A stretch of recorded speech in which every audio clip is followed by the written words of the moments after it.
Now we want to go back to Keely Arthur now. She is live with the latest on that flooding. Good morning, Keely. Good morning, Leah and Josh. Yes, we are at 3rd and Johnson. This is one of the many intersections closed in Madison. Now, the rain is starting to let up, but this was a really heavy flooded area before, and I say that because of this car. Now, we don't know for sure, but this was likely a result of high water. This car is stalled in the middle of this intersection right here at Johnson and 3rd, and it's kind of an example of what can happen when you drive through water, especially at night, because it is so difficult to see. Now, the city is updating the situation constantly. This area is dry right now, but obviously other intersections are very different. 3rd and Johnson closed, a big chunk of Dayton, as well as several other closures. We have a link to the city's website on our website, channel3000.com. And you really want to abide by these closures, abide by any kind of barricades that you see. Just half an hour ago, we saw a car barreling down. Johnson had to slam on its brakes because it almost hit this car. These closures are here for a reason, barricades here for a reason. We will try to keep you updated as best we can on our website, our app, and on the airwaves. Back to you, Leah and Josh. Keely Arthur live for us. Keely, thank you. Keely is on our live drive this morning. Let's send it over to her. She'll tell you what it's actually looking like outside.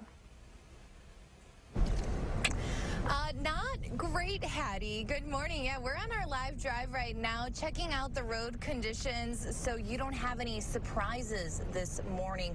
We're in Rock County right now on I-3990, where there were reports of a crash in Beloit near mile marker 187. We actually just drove past that crash. You might see it coming up ahead. We kind of swung around so you can get a better look at it.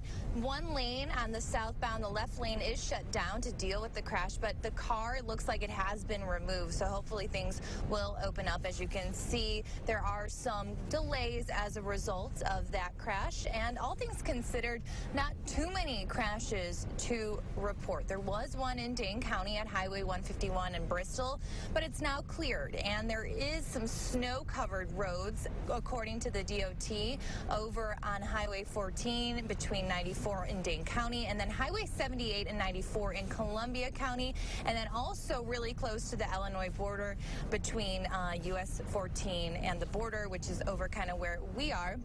A little closer to home, Madison City crews are out, but of course highway and street crews working hard. They are fighting a bit of an uphill battle though, because it is still snowing. There's only so much you can do overnight. And when I spoke with the city spokesperson to see how they were doing on salt reserves, they said okay, but this is a lot of snow for this time of year, so they may have to tap into the reserves. And here to talk with us a little bit more about how unprecedented this is, and to see if there's maybe some light at the end of the tunnel, here is Chris Reese.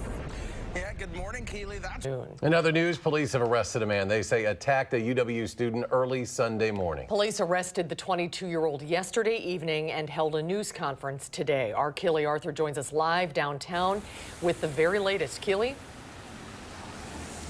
Authorities say it was here where a 19-year-old student walking down Langdon Street by herself early Sunday morning was grabbed by a man she didn't know, taken to a secluded area and beaten. Police arrested 22-year-old Jerome Winslow yesterday at 7 p.m. Investigators say he followed another woman earlier in the night, but she was able to make it home safe. The victim here wasn't as fortunate. She was attacked by Winslow, a man she had no connection to, just before 3:30 a.m. Sunday. The extent of her injuries were largely to the face, involving fractures, which required a surgical response. Obviously, when you are dealing with someone who's had a lot of fractures to the face and the orbital area, that creates incredible swelling, so as to almost be unrecognizable. Now, Winslow had an extensive violent criminal past. Koval expressed frustration over the fact that he was out free in the community in the first place. Now, city cameras like the one you see here played a vital role in tracking Winslow down. It was an officer who was reviewing footage able to recognize Winslow, and that's how they were able to make the arrest. Back to you.